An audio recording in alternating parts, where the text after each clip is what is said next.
So here for Gotham, I wanted to ask you, your character in particular has quite a slow development, which I think works really well over the course of a series.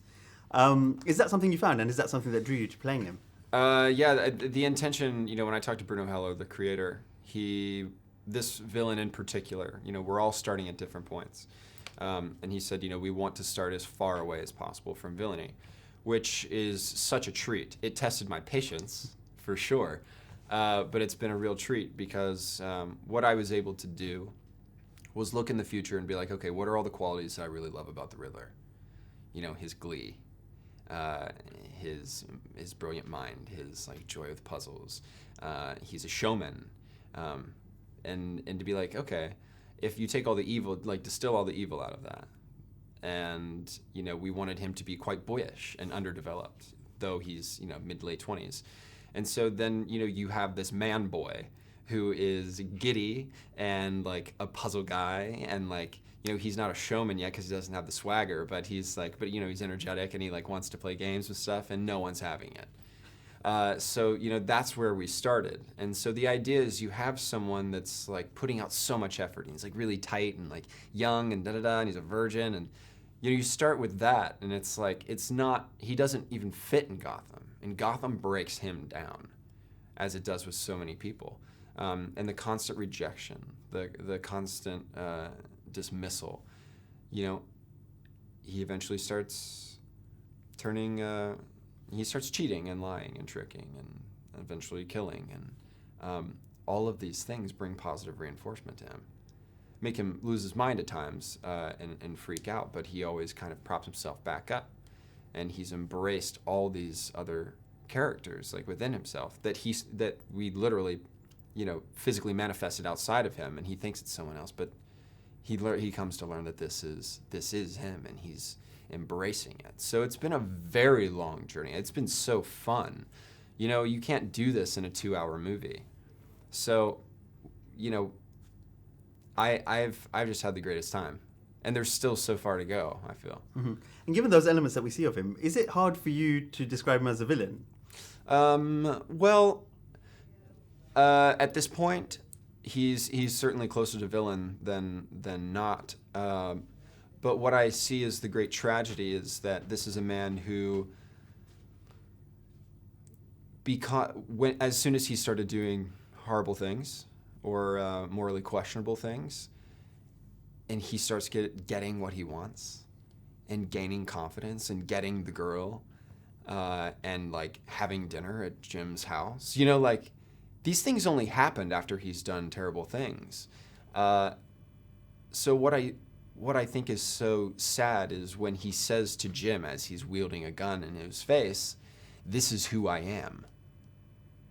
And I Cory, don't believe that, but he so believes that because he's never felt better. He's never been happier. He's never been more confident. He's in command of his body. His voice has dropped. He's had sex. He is a man. He's become a man. This is his destiny, and he believes that, and that's so sad. I wanted to talk about Gotham a little bit as a city. How do they bring that to the screen and also make it look so cinematic? Because it looks stunning compared to some of the other TV shows that I've seen. Thank you. It's quite an achievement. I mean, we film an episode in 9 days. Some of these movies have 9 months and hundreds of millions of dollars. So it's a credit to our production design, our art directors, the props people, costume designers. I mean, we have some of the greatest people working on this show, and they're also just good humans. We have 2 cinematographers, both of whom were nominated for Best Cinematography for television series. There are only 10 people nominated. 2 of them were from Gotham. I'm sorry, there are only 5 people nominated. 2 of them were from Gotham. We just have some stellar technical talent on this show. And so we're blessed to be, existing in a world that they've created. Is the world the one that you're familiar with beforehand? Was it the comic books, the movies, perhaps, that you knew from beforehand? The movie that I was familiar with, that I spent the most time with and really loved as a kid was 1986 Batman, Tim Burton. And of course I didn't watch it until the 90s because I was young. But my brother and I wore out that VHS tape, and I watched it all the time because I found Jack Nicholson to be absolutely horrifying. And I still think, I'm so happy that Michael Keaton is like having this, renewed career, because I just think he's amazing. And he was, for me, because that's how I was introduced to Batman. He's my Batman.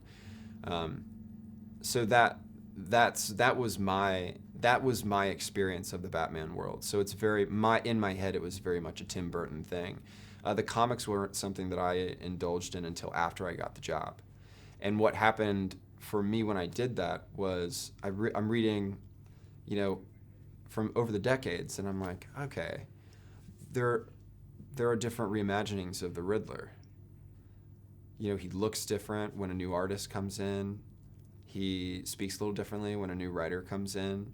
The degree of danger changes. The way he terrorizes people changes. But there are always the consistent qualities about him. It's just everyone gets to put their own touch on it. So I felt allowance, as long as I'm doing good work and honest work, and I am being true to the script that I'm given and responding to the events that the writers are giving me and doing that authentically and never losing the core principles of who this person is, then I felt complete freedom to kind of like do Cory's version of Edward Nygma. Mm-hmm.